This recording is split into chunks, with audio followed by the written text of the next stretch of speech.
Yeah. That's funny.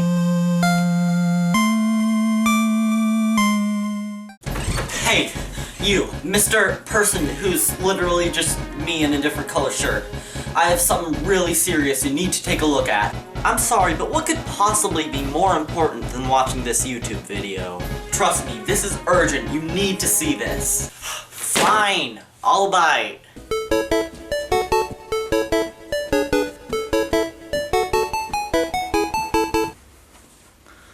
Okay, what is it? What's behind this door could easily scar you for life.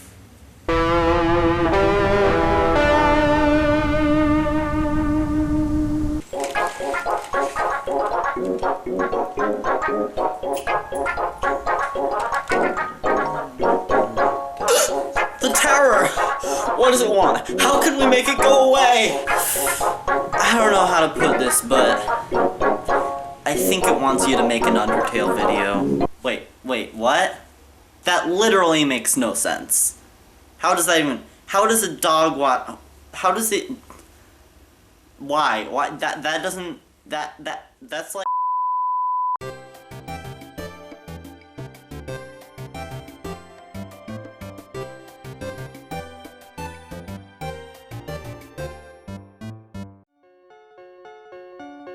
Undertale, a game that took the world by storm.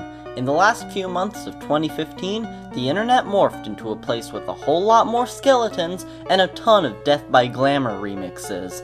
Yeah, I'm willing to bet that you've heard of this game before. And do I think that Undertale deserves its popularity?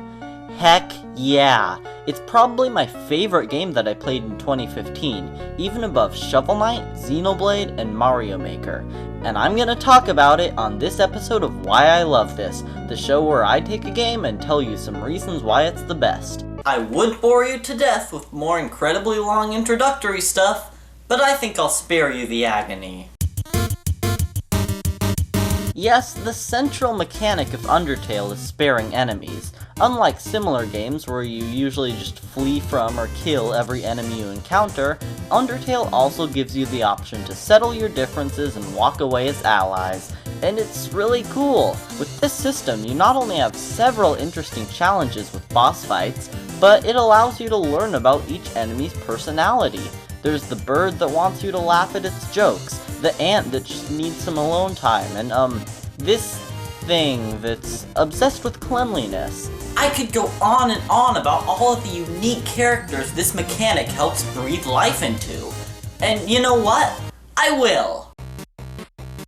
Hey, I have a question for those who've played this game before. Who is your favorite character? Yeah, if you're anything like me, that's a very difficult question, because there are so many viable candidates. There are some goats, and some skeletons, and some dead people, and well, more dead people. The reason that sparing enemies works in the first place is because you want to keep these characters alive and see how their story plays out. Honestly, I think the best way to demonstrate this point is by example, so please welcome my impromptu top 5 Undertale characters. Alphys. Alphys is the king's royal scientist, and you wouldn't really be able to tell that due to her, let's say, unprofessional air, but she's incredibly charming and has a bit of character development near the end of the game. Mettaton. He's a killer robot TV host, which pretty much means that you can't go wrong. He adds a lot of entertainment to what would otherwise be a very boring part of the game, and his resolution during the pacifist ending genuinely touched me. Also, that hair. Sans and Papyrus. These two share a spot because they work incredibly well together. Sans is the rather lazy older brother with a love of puns, while Papyrus is a young aspiring Royal Guard member. Who doesn't love these two? Napstablook. Napstablook is a rather shy and awkward guy who spends his days by himself on the internet. So yeah, he's kind of relatable, although whether or not that's a good thing is up to you. Plus, his battle theme kicks ass.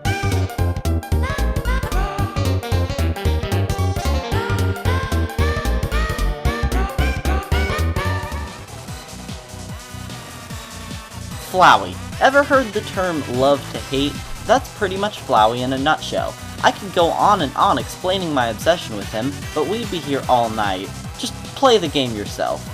Oh man, I don't know why, but this game has probably the best cast of characters out of anything I've ever played. It's partially their personalities, partially their humor, and partially their music. Oh my god, the soundtrack! If there's one thing that virtually everyone can agree on about this game, it's that it has an amazing OST. Considering that the game's creator is an incredibly accomplished musician, this should come as no surprise. Every tune matches the feel of the character or area that it's paired with, and nearly all of them have become staples of the video game remixing community.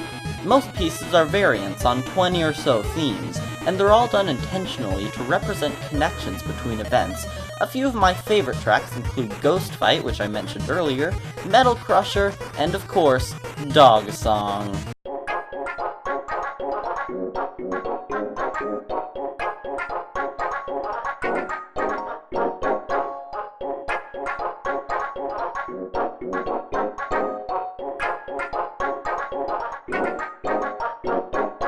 The cream of the crop, though, would definitely be the final battle themes, which I can't really talk much about without diving into spoiler territory. Which, in fact, I'll be doing now. I can't possibly go this entire video without talking about the endgame, so click the button here if you haven't beaten the game's neutral ending and just wanted to see my final thoughts. Trust me, watching a YouTube video is not how you want to experience Undertale. See you in the spoiler zone. After you fight the last normal boss of the game, Mettaton, you'll be on your way to the King Asgore, but as you do so, Dr. Alphys drops one vital piece of information. If you want to escape the underground, you need to kill Asgore and take his soul. This is a serious moment, as up to this point you've probably tried to spare most enemies. Here you're straight up told that it's not an option, and indeed it isn't one. Unlike every other enemy in the game, you have to fight Asgore, and from then on, the game goes out of its way to paint him in a merciful light. You even learn about his son and the reasons he attempted to collect human souls in the first place, which has gone much more into detail in the pacifist ending.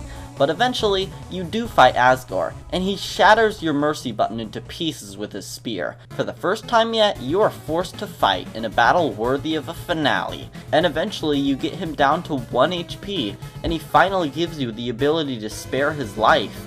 You make your choice, and this is where Undertale truly shines.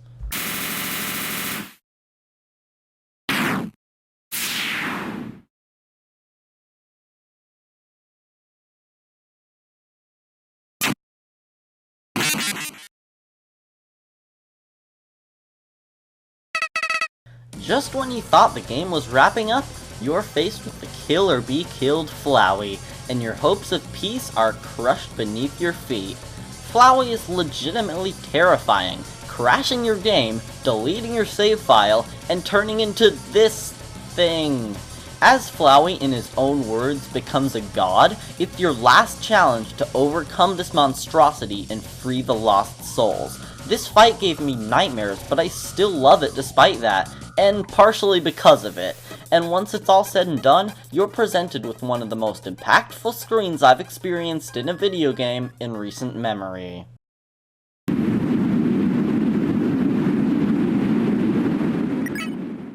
Throughout the story, Flowey was the only pure evil character you come across, and this screen puts your dedication to the do no harm mentality the game encourages to the test. Would killing Flowey really make things better for everyone, or would it just prove Flowey's philosophy?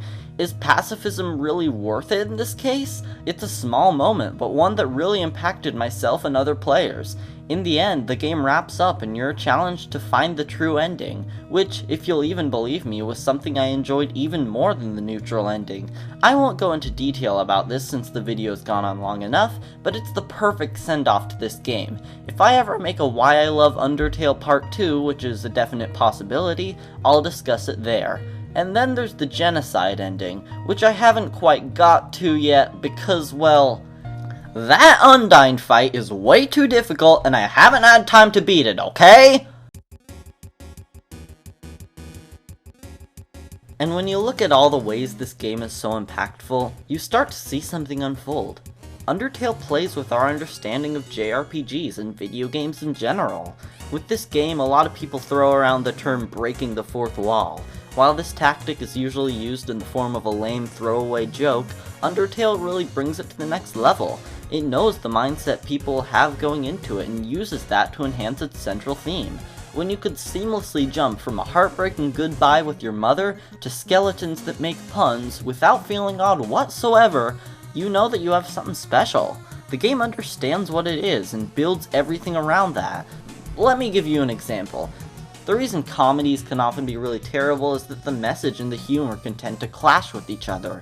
But in a game like Undertale, the humorous aspect is used to create likable, fun characters. And this in turn makes the serious parts so much more impactful. It all works together. The game doesn't try to hide the fact that it's a game, and in a strange way, that makes it even more immersive rather than pull you out of the world. It knows it's a game, it knows it's an RPG, it knows it's serious, and it knows that it's humorous. At this point, I'm really going all over the place, but I think I can sum it up in 3 words. Play Undertale now. Trust me, you really should. It'll be worth it. If this hasn't shown you anything, it really will. You should play Undertale.